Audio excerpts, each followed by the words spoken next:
Take a glance at my pants. This outfit fresh out the freezer. I'm official. Yeah. I'm official. Yep, it's exactly what you think. It's the moon. We're headed in at about 5 o'clock in the morning for a good ab workout. Great ab routine. We're gonna do all abs today. Maybe do a little bit of wrist, a little bit of forearm. You know, gotta get those Mega Man arms. But besides that, it's all about the core today. Starting out with some hanging leg raises.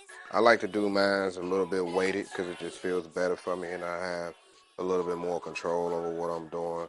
And I'm really trying to build those muscles up in my core. So it's a really good exercise. I'm starting it off with this right here. This is basically the version of a decline weighted crunch. Some people may use 10s or 15s. Some say they don't use any weight. I just prefer to do a 60 because I want to build my core to be nice and strong. It's not going to get too thick, but it'll be nice and strong in the process, which is really what I'm looking for. So, cable crunches, you gotta love them. Now, this should be part of every ab routine just about. When you get down right there, that's when you squeeze. You should feel that. You shouldn't be letting the rope move your body. You should be moving the rope. It's pretty much how the exercise goes. And don't use too much weight on it, not more than you can handle. Use what you can handle. Everybody's different when it comes down to that. Some people do this backwards. I really don't see the point of doing it the opposite way because you're probably using more lower back, if anything, when you're reaching over and shoulders. So I prefer to do it this way. And it's a really good exercise, man. You can really feel it when you get done. Do about 3 or 4 sets of 8 to 12 of those.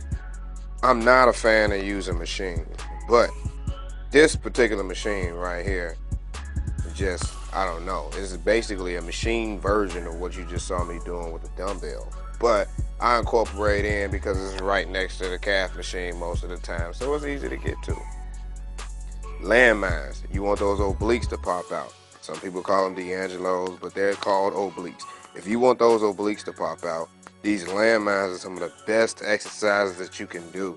And a lot of MMA people do them. You'll see quite a few bodybuilders do them every now and then, but athletes are mainly the people that use them. This is another way to finish off obliques. When you're doing the oblique raises right here, you never want to use too much weight and you want to do high reps with it. Reason being, you don't want your obliques to just get super humongous because then it'll widen your waist out. And what you want is that V taper. If anything, you want to make sure that your waist is the smallest thing on your body and everything else is pretty big and pretty thick and rounded out. You know what I'm saying?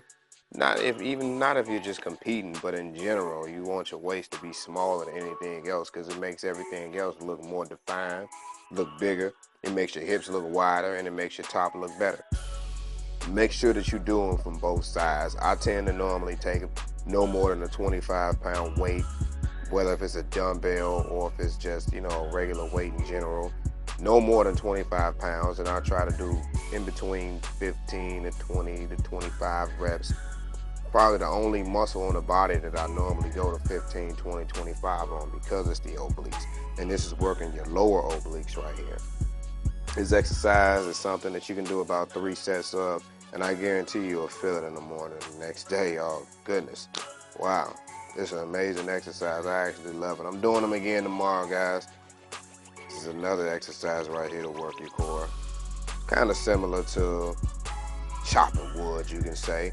But instead, when you turn to the side, this is also working your obliques. And if you keep your stomach tight in your ab area, it's working your abs too. You can definitely feel it. Breathe in, breathe out. Make sure that you get the right flexion that you want. There you go. See? With each one, make sure that you turn your hip into it. Turn into it, kind of like doing a hook shot, when you're boxing. So this is pretty much the ab workout for today. Thanks, guys.